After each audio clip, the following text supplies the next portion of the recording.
नमस्कार दोस्तों, स्वागत है एक बार फिर से आप सभी का मेरे चैनल पे। एक बहुत ही जेंटल रिमाइंडर, अगर आप आनंद नगर आवासीय योजना में अप्लाई करने जा रहे हैं प्लॉट के लिए, तो आप लोगों को बताना चाहता हूं कि लास्ट डेट 12 जनवरी 2026 ही है।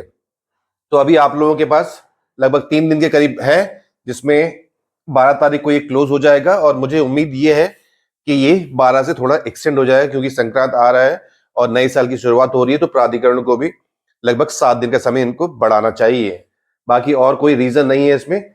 बाकी आपको जो अगर ऑनलाइन आपको अप्लाई करना है, इनफैक्ट ऑनलाइन ही यहाँ अप्लाई करना है, तो registration.lda-lucknow.in इसकी यूआरएल है, registration.lda-lucknow.in। ठीक है, बाकी https www तो आप लगा ही लेंगे आगे, तो ये इसका यूआरएल है। यहीं से आपको जाके ऑनलाइन लॉगिन आईडी क्रिएट करनी है और बुकलेट डाउनलोड करने के बाद आप लोगों को फॉर्म इसमें ही भरना है।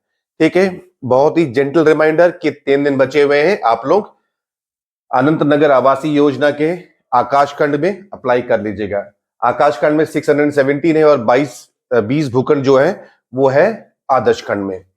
बाकी सरकारी योजना होने के कारण यहाँ पर आपको रिजर्वेशन मिलेंगी, जिसके बारे में मैं थोड़ा सा ब्रीफ कर दूं। इस बार प्राधिकरण ने अपने बुकलेट में पूरी क्लैरिटी दे दी है कि कौन से कैटेगरी के कितने प्लॉट्स होंगे।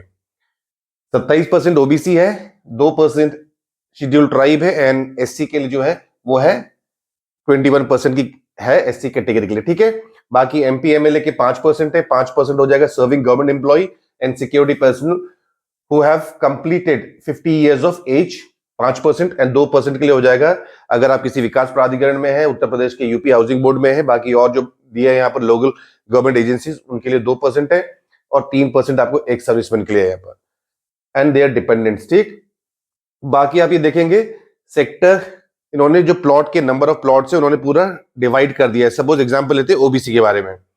ओबीसी में 27% है। अगर आप 450 मीटर के प्लॉट अप्लाई करने जाते हैं तो वहां पर 41 प्लॉट है टोटल। तो ओबीसी 27% को कितना मिल रहा है? 11 प्लॉट होंगे। ये है ओबीसी, मूल ओबीसी। ठीक, और उसके बाद ऐसे ही आप आएंगे 224 स्क्वायर फीट, 288 स्क्वायर मीटर में आपको 11 प्लॉट है। 11 प्लॉट मिलेंगे आपको 200 स्क्वायर मीटर में, और 4 और 3 मिलेंगे आपको 112 मीटर और 162 मीटर। ठीक है, तो ये इन्होंने सब चीज बता दी है कि अगर आप सपोज आप एक्स सर्विसमैन है, आपको लगता है कि एक्स सर्विसमैन का 3% का कोटा है तो बहुत सारे प्लॉट होंगे, तो यहां पर समझ लो कि 1, 7, 7, 3 और 2 प्लॉट्स हैं यहां पर। अब आप देख रहे हैं कि ये जो रिजर्वेशन कैटेगरी में दिव्यांगजन और सीनियर सिटीजन का इसमें कोटा आपको नजर नहीं आ रहा है। तो उन्होंने नीचे नोट में मेंशन कर दिया है कि persons with disabilities shall be entitled to 6% horizontal reservation in accordance with the government order है, जो पास हुआ था 15/5/2018 को। तो जो पर्सन्स विद डिसेबिलिटीज हैं एंड सीनियर सिटीजन हैं, उन लोगों के लिए हॉरिजेंटल रिजर्वेशन रखा गया है। जो दिव्यांगजन है उनके लिए 6% हॉरिजेंटल कोटा है, और दूसरा सीनियर सिटीजन का जो है वो यहां पर आपको मिलेगा 10% का रिजर्वेशन। अब ये हॉरिजेंटल रिजर्वेशन होता क्या है ये आप समझ लीजिए। हॉरिजेंटल रिजर्वेशन का मतलब है कि आरक्षण के अंदर आरक्षण। सपोज आप ओबीसी के सीनियर सिटीजन हैं, तो ओबीसी में से 10% जो प्लॉट है वो निकाले जाएंगे। कहां से? सिर्फ ओबीसी के जो प्लॉट है वहां से 27% में से ही निकाले जाएंगे। ये आगे मैं एग्जाम्पल के तौर पे आप लोगों को समझा दूंगा। फिलहाल आप लोग इसको फोकस रखिएगा कि आपको रिजर्वेशन का फायदा कैसे लेना है आपको। ठीक, अब दिव्यांगजन पर्सन विद डिसेबिलिटीज के लिए 6% है। ये है हॉरिजेंटल रिजर्वेशन, यानी कि दिव्यांग के लिए अलग से कोई प्लॉट नहीं रखे जाएंगे। ये उनकी जो कैटेगरी है उस कैटेगरी से ही निकाले जाएंगे। आप टोटल के 6% मत गिन लीजिएगा। हर कैटेगरी एससी, ओबीसी, जनरल आदि के भीतर ही 6% का समायोजन होगा। ये वहीं इसको एडजस्ट किया जाएगा। ठीक, आगे मैं आपको एग्जांपल लूंगा। सपोज आप ओबीसी कैटेगरी में है, 100 प्लॉट आते हैं उसमें, तो 6 प्लॉट मिलेंगे ओबीसी के आवेदकों को मिल सकते हैं, दिव्यांग ओबीसी।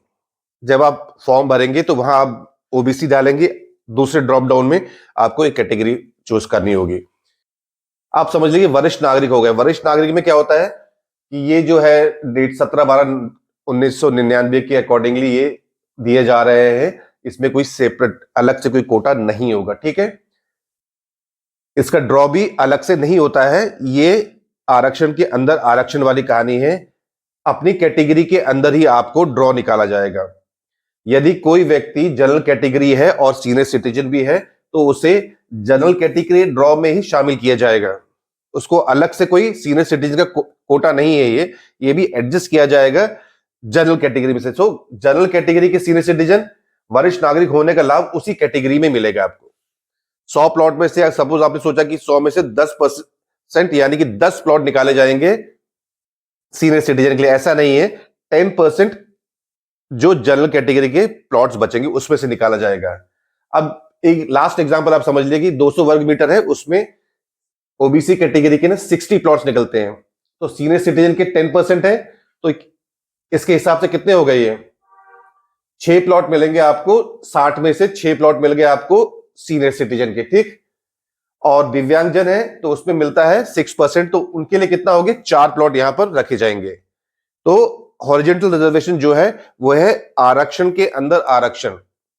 अगर आप ओबीसी के हैं तो आपको ओबीसी में से जो प्लॉट निकलेंगे उसी में से रखा जाएगा। अब यहां एक और बात समझ लीजिए कि अगर किसी कैटेगरी में वरिष्ठ नागरिक या दिव्यांग आवेदक नहीं मिलते हैं तो वो प्लॉट जो है मूल ओबीसी में ही काउंट किए जाएंगे, उसको जनरल कैटेगरी में नहीं डाले जाएंगे, वो जो मूल ओबीसी हैं उनमें डाले जाएंगे, ठीक है।